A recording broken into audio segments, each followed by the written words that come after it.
Naglabas na ng commitment order ang Sandigan Bayan sa pagkukulungan kay Senador Revilla. May ulat on the spot si Bernadette Reyes. Bernadette, anong naging desisyon? Pinakalalabas lamang ng commitment order para kay Senator Bong Revilla mula dito sa First Division ng Sandigan Bayan. Bagamat hindi pa pinakita sa atin ng sheriff kung saan yung papel ng commitment order ay sinabi naman na ng Clerk of Court ng First Division na siya ay i-commit sa CIDG. Simula pa lang kanina umaga ay meron na tayo mga nakita operatiba ng CIDG dito sa compound ng Sandigan Bayan. Sa ngayon ay nasa loob pa rin ng Sheriff's Office si Senator Bong Revilla. Samantala, Pia, ayon din sa Clerk of Court ng First Division ay arraignment ni Senator Bong Revilla at iba pa mga akusado para sa kasong plunder at graft ay na-schedule na sa June 26, 8:30 ng umaga, Pia. So, may reaksyon na ba dito, Bernadette, ang company Senator Bong Revilla, particular yung kanya abogado noon na si Attorney Joel Bodegon? Pakiulit, Pia, yung tanong. Nakapagbigay na ba ng pahayag si Attorney Joel Bodegon or ang company Senator Revilla tungkol dito sa pag-commit sa kanya sa CIDG?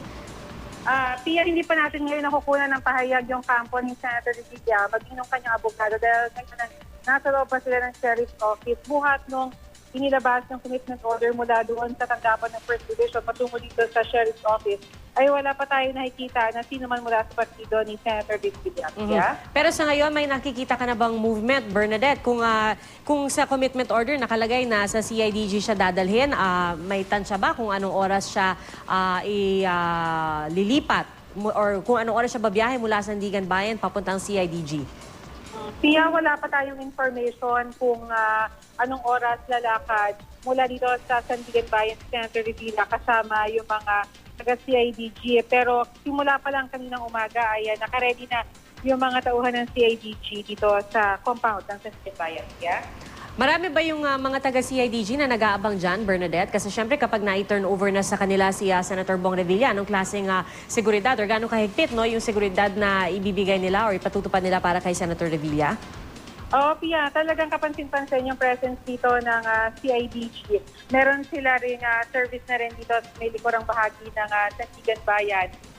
Susubukan natin na makuha kung sino man yung kanilang team leader dito sa ground para makahingi pa tayo ng additional information. Pero dahil kabababa pa lamang ng commitment order, inaasahan na mag-uusap muna yung Sheriff's Office at yung taga-CIDG para nga doon sa smooth transfer kay Senator Revilla. Pia? At Bernadette, alam ba natin kung yung mga miyembro ng pamilya ni Senator Bong Revilla hanggang sa CIDG, makakasama pa rin ba sila? Pia, ang alam lang natin ay may mga kasama si Senator Revilla, pero kung sila ay papayagan hanggang doon sa pagdala sa CIDG ay bagay na ating kukumpirmahin mula sa pamilya. Pia?